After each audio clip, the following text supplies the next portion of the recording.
Welcome back to Beaumont's Home Kitchen. Today we're making baked Alaska. That's a pretty fun dessert. I like the dessert because it has cake and ice cream and meringue on top, all torched, quite nice. So yeah, let's start with our baked Alaska. So we need the pound cake. I like to put the pound cake on the bottom. Many different ways to do baked Alaska. I personally like it on the bottom. So we need the paddle attachment, a cup of butter, room temperature butter, and mixer. Mix this up, butter up a bit here. 1 cup of sugar, mix that in there. Mix it in until it gets creamy. We need creamy butter. Preheat your oven at 350. Scrape the sides of the bowl so it gets all incorporated properly. All right, good. Add 1 egg at a time. Last egg inside. Scrape the sides of the bowl again. Slowly add our flour. A touch of vanilla extract. No, I like vanilla. Cool. Scrape the sides of the bowl. And you don't want to overwork this batter too much. It's a cake batter. Make sure everything's all mixed well. Voila. There's our little cake batter. So simple it is to make pound cake. I use a round pan for the baked Alaska. So we're going to toss our pound cake in a greased pan into the pan here. Kind of the first step of baked Alaska. It's sweet, but it's so good. I just like the ice cream and the cake. Spit out our batter. Cake will puff out pretty good. And you want to bake the pound cake for an hour. And if you notice that the top is getting too colored, you can toss some little bit of tin foil on top just to protect it from burning. Little tip. When it's cooked, it'll bake to puff out, of course, and then poke it with toothpicks to make sure it's cooked. And I'm thinking probably when I check it at around 45 minutes to see how it's coming along. Toss our pound cake in the oven. Pound cake. The best ice cream to use for baked Alaska is Neapolitan ice cream because it has chocolate, strawberry, and vanilla. So it has all the flavors of our traditional baked Alaska. Feel free to add your different types of ice cream if you want.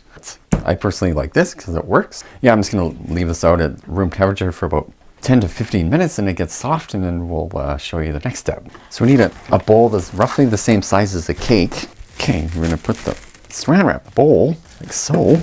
Yeah, I found a perfect bowl that fits the cake mold. Something that'll fit. Yeah, so we're gonna put some ice cream. It's a little bit soft. I had it out for a bit, so we're gonna put chocolate around. We have all flavors, so don't have to be too fancy. Put everything in there. Fill it right to the top. Ice cream all the way around the bowl. Get a little wet, and then it so it's a little smoother. We're kind of using this wrapper so it's easier to get it out of the bowl after. Back into the freezer to let it all firm up and set up, and then this is going to go on top of our cake. Cake is still going to take some time. Okay, we're going to let the cake cool down. Then we will assemble our baked Alaska, and the next step is going to be making the meringue. I'm just going to wait till the cake cools down enough and then start a meringue, and then we can assemble our baked Alaska. Cool down the cake on a wire rack. I know the cake is not even cooled off yet, but I want to show you what we're going to do with it here. So grab a serrated knife and we're going to cut the top off. But don't waste the cake because I just want to taste the cake, so I can't wait. Yeah, no, that's pretty good. A wonderful thought with the baked Alaska. Control. We put this on after, so it just has a nice orangey flavor. It'll just add to the cake because cake will soak up things quite easily. Now I'm gonna enjoy some cake. I just couldn't wait to try this is the top part of the pound cake, and we'll give it a try because it looks so delicious. We made the effort to make the cake, so when you cut off the top, don't throw it away. You can nibble on it while you're waiting for that one to cool down. Okay, give it a try, right?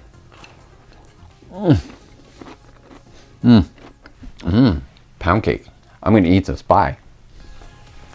Okay, now I'm gonna separate some eggs. 4 large eggs should be enough. Separate some eggs. Room temperature eggs. And of course, if you've been around my channel long enough, you know I'm all for Italian meringue. And make sure you don't get any yolks in there. My hands are clean, so I usually do it by hand. 132 grams of egg whites. And save the yolks is always good. Lots of stuff you can do with that, so put that aside.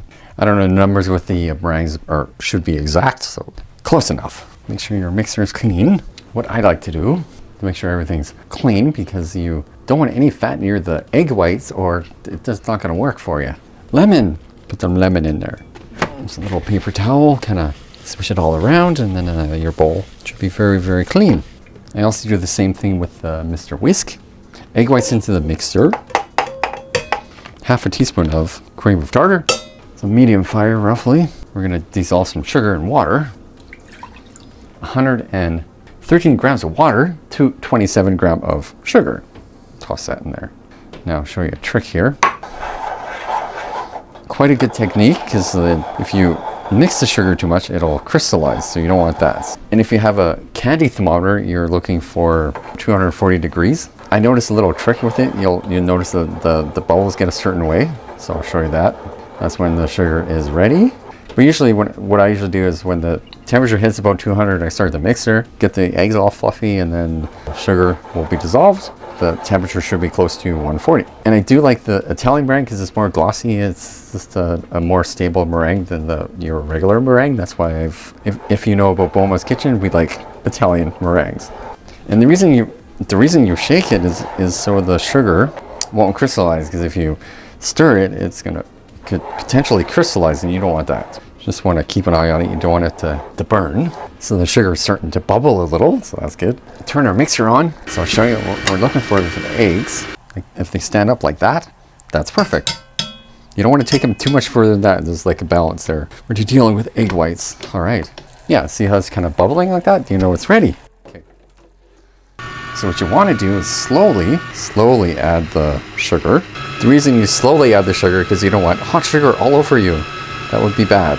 So what you want to do is you want to mix the meringue until it becomes room temperature, and that's still really hot. So it'll probably take about between 6 to 8 minutes of just constant mixing until the bowl almost hits room temperature, but it's still super hot. So it's got a while to go.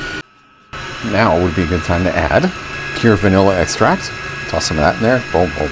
What you want is, when it does that and holds all by itself, there's a perfect meringue. Glossy, fluffy, that is. Beautiful. Time to assemble our baked Alaska. Some control. Dump it all over cake. Get it drunk. Put the ice cream on top of the cake. Spread the meringue all over the cake. Make little swirls for the meringue on the cake.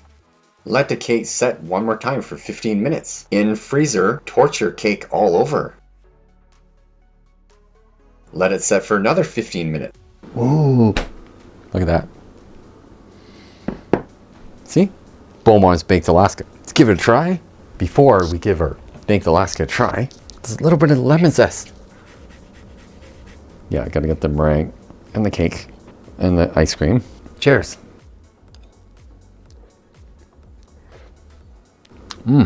Wow. Oh yeah, I can taste the control a little bit in the cake. The meringue and the cake and the ice cream. A little bit of lemon zest. It's an absolute Baked Alaska. It's so good. Thanks for watching Beaumont's Kitchen. Don't forget to like, subscribe, share, love you. And see, it's not that hard to make Baked Alaska.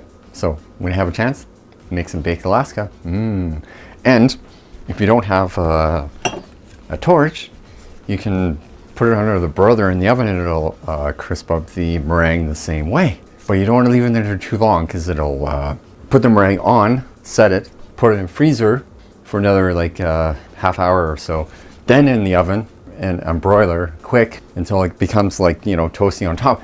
And right when it comes out of the oven, you have to put it back in the freezer to cool it down, or what will happen is your cake the meringue will go, if it gets too hot or warm, the meringue will go fall off, and that's bad. You don't want that. So a few Baked Alaska tips. Thanks again. See you soon. I have to go enjoy my Baked Alaska. Bye.